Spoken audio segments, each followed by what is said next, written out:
Here's the Flint. This happened in Flint, but this can happen anywhere. You know, I did this research and it was all based on numbers and statistics and the science of the data, but I realized that every single number in my research was a kid. Dr. Mona Hanna-Attisha, or Dr. Mona as she's called, is a pediatrician at Flint's Public Hospital and a professor at Michigan State University's College of Medicine. In 2014, a high school friend who worked with the EPA told Dr. Mona about concerns that their drinking water in Flint was tainted with lead. It was at that same time the city changed its water source from the Great Lakes to the nearby Flint River in an effort to save money. Tests later revealed elevated levels of lead in their water coming from the river. As a pediatrician, you know, I literally took an oath to protect children. I took an oath to make sure that they're not only healthy today, but that they have the healthiest future ahead of them. Fueled by her passion to help her young patients, Dr. Mona, along with a few allies and experts, looked for answers. She was either ignored or denied access to records and data. She did her own research and found evidence that supported her friend's claim. These results are concerning, and when our national guiding organizations tell us primary prevention is the most important thing and that lead poisoning is potentially irreversible, then we have to say something. For high-risk groups, especially those infants who are on the formula and the pregnant moms, we would say no tap water. After going public with her findings, state officials refuted her claims, which made her fight back even harder. She eventually testified before Congress, along with fellow Flint crusader, single mom Leanne Walters. Yes, the levels of lead in my water were higher than hazardous waste levels. She had complained of her tap water smelling and tasting foul, and brought it to the attention of Washington, D.C. water expert Mark Edwards. Together, they brought the crisis to light. Then President Barack Obama drank filtered Flint water to reassure residents as he sent millions of dollars in federal aid to the water-crippled city. The water around this table, was Flint water that was filtered, and it just confirms what we know scientifically, which is that if you're using a filter, if you're installing it, then Flint water at this point is drinkable. That does not, I want to repeat, negate the need for us to go ahead and replace some of these pipes. Scientists with Missouri American Water were called to Flint to help. In their Creve Coeur labs, they run 300 tests a month. We are testing every day here, looking for things in the water that could immediately make people sick, things like E. coli or coliform or whatever kind of bacteria might show up in a water sample. So we're testing the raw river water, we're testing it as it goes through our distribution system, we're testing the taps here on our premises, and then we actually go out into the community and we have partners out there where we'll take samples of their tap water because we want to make sure the water as it gets to the customer is the same as it leaves our facility. Brian Russell with Missouri American Water says most pipes are lead-free in the St. Louis metro area. However, if any lead is found in a service line, they'll replace it for free. If you have questions about what's in your water, we actually produce an annual, it's called a Consumer Confidence Report. Basically, we're showing you what we find in our water every year. It's posted on our website. Every water system is required to share it with their customers. So if you have any questions, you can get on our website, moamwater.com. Flint has replaced more than 6,000 lead pipes, but nearly 10,000 are left. State leaders insist the water quality is restored, but residents are wary and still drink bottled water. Dr. Mona says regaining their trust could take some time. This is a story of where science was very much denied, was disrespected. It was ultimately our science that spoke truth to power, and we are very much leaning on the incredible science of child development and toxic stress and resilience to make sure that our children succeed. 2.5 years later, Dr. Mona recounts her life story, the discovery of lead in the water, and the disaster aftermath in her book, What the Eyes Don't See. Next, in this first-person one-on-one with Dr. Mona Hanna-Attisha, presented by St. Louis County Library and HEC-TV. Well, we are in the plant, the central plant of the Missouri American Water in Chesterfield, Missouri. And Dr. Mona Hanna-Attisha, thank you so much for joining us here. It's great to be with you. Thank you. So have you been in a water plant? I have not been in a water plant before. It's great to be here. Well, we're glad to have you here. And, we share with our viewers how Missouri American Water works and its filtration system because, with your book, what the eyes don't see. You know, knowledge is power, and you shared that knowledge with us, and truly not only gave you power, but the Flint, Michigan residents as well, and the rest of the world. Do you agree? Absolutely. So the reason I wrote this book was to educate folks about water, about environmental injustice, about public health issues, but really about the power that we all have within us to open our eyes and to create change. So it's great to be with you, and it's great to share that message with folks over here. After this arduous journey, what's been the most surprising thing that's come out of all this? Good and bad. Yeah, so I think the most surprising thing and probably the most positive thing have been all the ripple effects of the Flint water crisis. So the Flint water crisis was a tragic disaster, but we have learned so many lessons that we're hoping to make a difference in other communities. So, you know, city after city is now being informed about their water, they're taking action, and they're working to protect the health, especially of children. So that's been kind of the most surprising and the most uplifting thing of this crisis, is that we have made an impact at a much broader and greater level. And that leads me to my question about what's the latest with Flint, Michigan and the water supply. What's an update? Yeah, so Flint is still under a public health emergency. The people of Flint are still on bottled water or filtered water, and that's because our pipes are being replaced. So for 18 months, we were on this untreated corrosive water that ate up our lead pipes, and those were damaged, and those need to be replaced. And we've already replaced about 6,000 of them, which is great, and we have about 9,000 to go. And because of that infrastructure, earth-moving work, it has the potential to disrupt the lead scale that's underneath. And for that reason, people need to remain unfiltered or bottled water until their pipe is replaced. Where's the money coming from? So the money to replace the pipes is a mix of state dollars and federal dollars to replace those pipes. And a great thing that's happened because of Flint is that now the state of Michigan recently passed a rule to work on replacing all of the pipes in the state, all of the lead pipes. Once Flint replaces their lead pipes, we're actually only going to be the third city in the nation that's replaced their lead pipes. There's lead in plumbing everywhere, especially the Midwest and the Northeast. And we all have to learn from Flint and invest in the infrastructure work to get the lead out of our plumbing. So truly get the lead out, as the old saying goes. Is that because those areas of Midwest and Northeast are more industrialized? They're older cities, and these older cities used a lot of lead in plumbing. And we actually didn't restrict lead in our service lines, which are the main lines that go from the water main to your home, until 1986. But we actually didn't restrict lead in our fixtures, like our faucets, especially our brass fixtures, until 2014. So there's lead in all of our plumbing. The release can be minimized with optimal treatment, which is called corrosion control. But to truly protect folks, we should get the lead out. So you're a pediatrician. You come back to your home state of Michigan and settle in Flint, which you knew well. And people might say, why did you do that? But because that's your home. And I love the fact that you weaved your family life and being an immigrant into the story.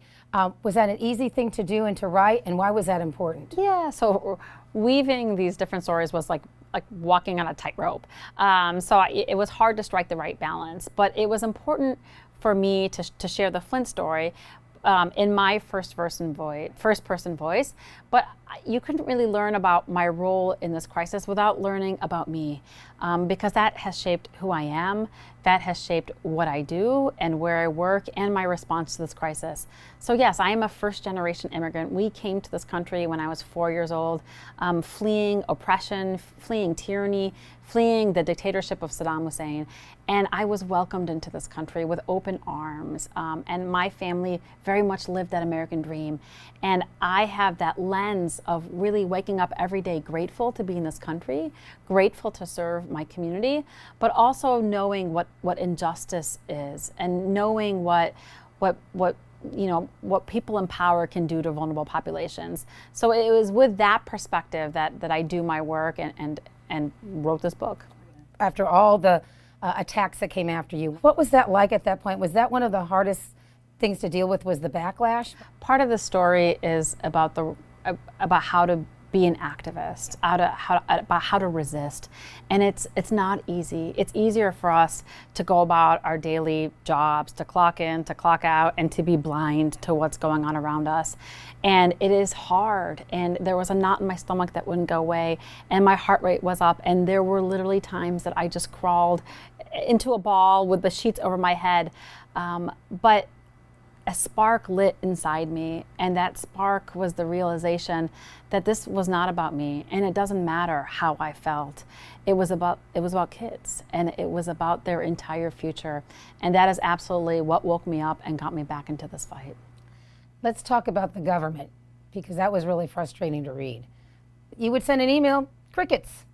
No matter, it seemed whatever level you sent an email to say, hey, I've got these concerns, or I've got these statistics, whatever it might be that you were sending them. That was just, it seemed unconscionable. Yeah, it's mind-boggling, and that gets at the title of this book, What the Eyes Don't See, because it's about people and problems and places that we just choose not to see, that we choose to ignore. We don't have to answer their emails. Those are those people in that faraway city. They're gonna be okay. This is just temporary. And that's not right. That is part of our role in the civic society is being engaged and caring for the most vulnerable among us. Right. And you had support from your family. That had to be huge, because it's really hard to do something just alone. And your hospital. I was really impressed with some of your administrators who backed you when the going went tough. Absolutely. I was lucky. And another kind of lesson of the story is the value of team, of building a village around you. And you are never alone. Sometimes we think we are alone in our struggles, but we sometimes have to kind of get out of our boxes, and we find folks who look different than us and have different professions than us, but really care about the same things that we care about. So it's important to work together to solve problems. So you hold a press conference, the hospital does, which is affiliated with the university. So you've got some politics going on there, because the university is kind of balking somewhat. If I refresh my memory. They didn't really know the scope of the problem. Okay. They weren't as informed. Right. So you have your study that you did, and it was basically, as a pediatrician, looking at the health concerns of the children that you're seeing, correct? Right. So as you're doing this press conference, you're getting some of the state and local government officials are freaking out, basically, or as you put it, going nuts. And what helped you propel you to just let's move on and let's just do this thing? Yeah, once again, it was the kids. So as a pediatrician, I literally took an oath to protect children. I took an oath to make sure that they're not only healthy today, but that they have the healthiest future ahead of them. Holding a press conference is not what doctors usually do. It was kind of a form of academic disobedience. When you do research, you're supposed to publish and present, and it's supposed to go through that peer review process. But that takes a long time, and our children did not have another day. But it was very much my professional obligation, but also my moral and my ethical obligation to stand up for these kids. These were children who no fault of their own, lived in a city that was almost bankrupt, that lost democracy, that didn't treat its water properly, and to live in a city that should not be the consequence of your future. The kids, it was not their fault. And as a pediatrician, it's my job to be their advocate and to use my voice for them. Right, wonderful. But do you ever feel threatened at all through this process? Not really. People were worried about me, especially my mom. They were really worried, especially after the backlash happened and people's jobs were lost. But I've never felt threatened. Maybe I should, but I can't live my life that way. I need it's all about moving forward. Right, and you had the whole community behind you too. I mean, how could they not go behind you, except for those who wanted to put everything under the rug, which is horrifying. Are you still working at the clinic? Absolutely. So I am still a pediatrician. I still take care of kids, but more importantly, I have the privilege and the honor of directing a lot of our recovery work. So I now direct this pediatric public health initiative where we are building a model public health program to make sure that our kids not only recover but thrive. This book is also so much about a story of hope, and we are using science-based interventions, evidence-based interventions to make sure that we do not see the consequences of this crisis. This is a story of where science was very much denied, was disrespected. It was ultimately our science that spoke truth to power, and we are very much leaning on the incredible science of child development and toxic stress and resilience to make sure that our children succeed. That's wonderful. Now, you went to Congress a couple of times, right, and testified. What was that like? It was surreal. So much of what's happened over these last few years have been, did that just happen? Like, let me pinch myself. But that once again was a privilege to be able to share what happened and hopefully to inform our legislators about what was going on, but really to address kind of the national implications. That this happened in Flint, but this can happen anywhere because all over the country we have places that are losing democracy. We have places where infrastructure is deteriorating. We have ongoing environmental injustices. We have a disrespect for science. So Flint is not alone, and it was important to share the story of Flint to make sure that we can proactively take action so that we see no more Flints. I mean, I guess it was somewhat altruistic initially to change the water source to save money for, quote, the residents. But, and I want to talk about your head shaking at that one press conference. And in fact, it was brought out in national media as well. But I had to look that up, and sure enough, they're spewing out some statistics, and you're going wrong. And that really kind of got you some more attention, didn't it? Yeah, unexpectedly. So absolutely. So I've never had a poker face, and if I don't agree with something, you see it. And there was efforts to minimize the crisis, and I didn't agree with it. So I shook my head. Right. And so what happened after that? At that point, people came to you and said, "Well, she's not agreeing with the guy that's at the podium here." Absolutely. So, I right away shot off an email to the governor's office saying, hey, this is not right. These statistics are not right. And then once again spoke with the media and really tried to clarify things. Let's talk about the current political climate. Has it impacted Flint in any way? Absolutely. The current political climate has set up the recipe for more Flints to come. Because of what's happening with the EPA, really kind of almost permanently dismantling the EPA, threatened cuts to regulations that protect our air and our water. The EPA has this incredible opportunity to learn from Flint and to strengthen the rule, the lead and copper rule, which governs lead and water. That rule is weak. That rule has not caught up with the science of no safe level of lead exposure. So there is an opportunity right now to strengthen that, and the EPA has taken a pass. They are not tightening that regulation. So there's a concern about what's happening nationally, not only to environmental regulations, but public health funding, access to health care through the ACA, all continued threats of that repeal, children's health insurance, other programs that support our most vulnerable populations. So all of this is connected to Flint and to our recovery, but also other communities where children throughout our country suffer from very similar toxicities. So it could be lead exposure, but it could also be poverty or exposure to violence or lack of nutrition. So there are so many children waking up with very similar situations as children in Flint, and we can fix it. We can proactively address that so nobody has to go through these situations. How are the kids doing now? Have you seen a difference in those numbers are going down in terms of lead contamination? Yeah, and other? Absolutely. So since we shared the information publicly that there was lead in water, people have taken precautions. There's filters, there was bottled water delivery. Children's lead levels went down after that. That was a great public health success story. And we are, in a very objective way, quantifying how the kids of Flint are doing, actually how the whole population is doing. We were recently funded by the Centers for Disease Control to build a Flint registry, very much like other exposure-based registries like the World Trade Center registry. This is going to be our way to share how Flint kids are doing and how Flint adults are doing. But unlike other registries that just track folks, the point of this registry is to get people connected to all the awesome services and resources we've been able to bring in, so that in 5, 10, 15 years, I hope to share with you not the consequences of this crisis, but rather the consequences of our proactive and positive work to limit the impact of this crisis. And then we also hope to share our best practices with other cities that are suffering from very similar issues. Right. We take tap water for granted, don't we? Who doesn't? It is America. It is the 21st century. Michigan is this is a mitten state. We are literally surrounded by the Great Lakes, surrounded by the largest source of fresh water in the world.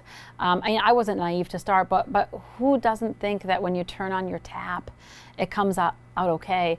In my head, I imagined the scientists, like the ones who work here, with test tubes in their hands, making sure that our water is safe. So this is not America. This is not this century. I talk a lot in my book about the history of public health. I talk about the cholera epidemics of London in the 19th century. And we've learned so much since then. We now know how to disinfect water and treat water. But we have to make sure that the treatment of water is, the purpose of that is public health and not minimal compliance. You've kind of mentioned this earlier, but what would you hope a reader would take away from your book? I hope the reader takes away the terrible lessons from Flint, but more importantly, I wrote this book to share with readers the role of activism, the role of being defiant, the role of being informed and awake and alert and involved in your communities. We are at a time in our nation of growing movements. People are waking up, people are getting involved in their communities.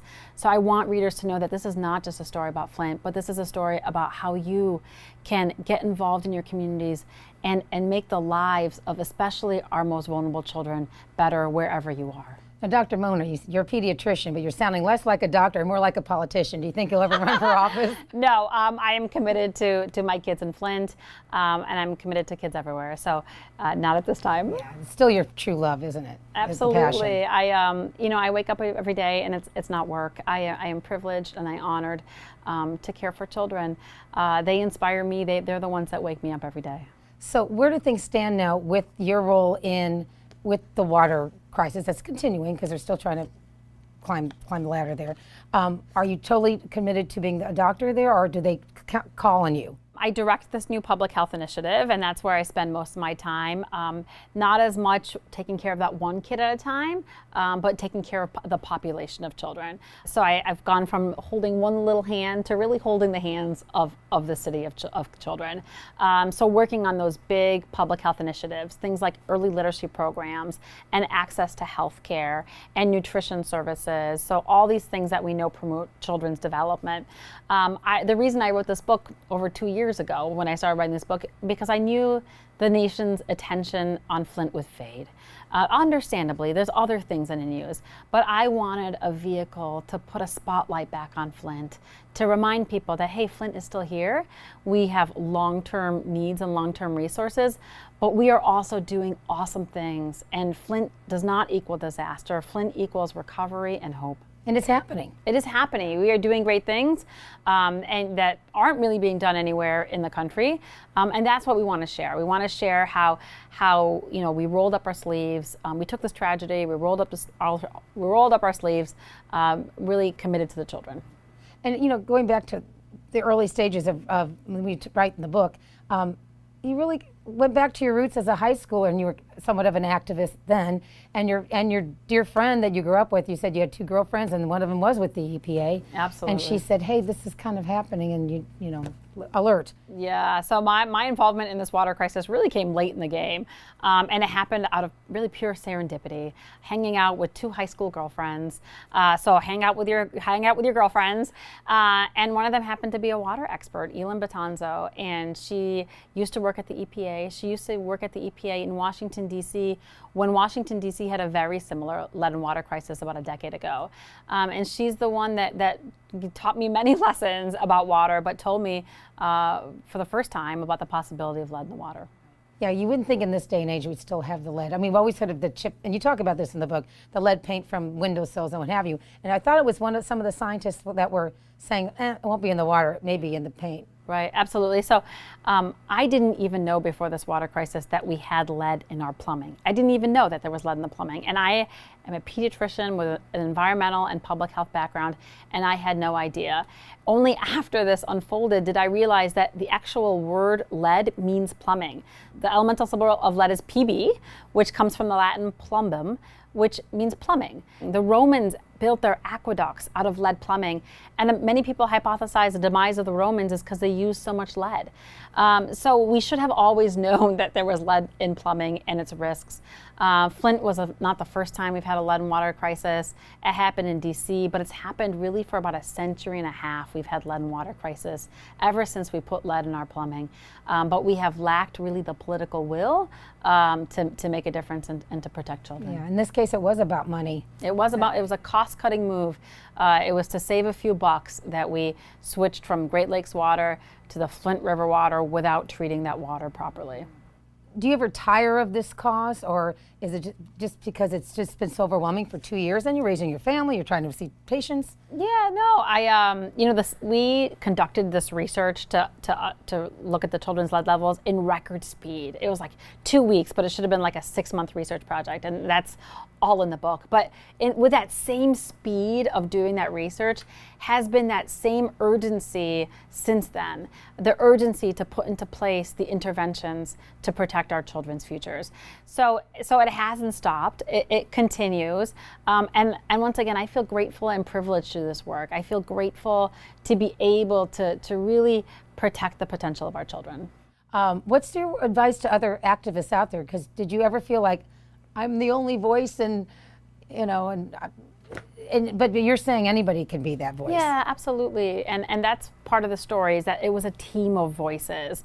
The heroes in the story are the activists, the residents of Flint. Well, Liz Walters wasn't. Leanne Walters, an amazing mom, a mom you don't want to mess with. She pushed every button. She contacted the EPA. She contacted Mark Edwards, the water scientist who came into Flint. So it took a team of folks to uncover this crisis, activists and pastors and journalists and water experts. And I was really that last domino.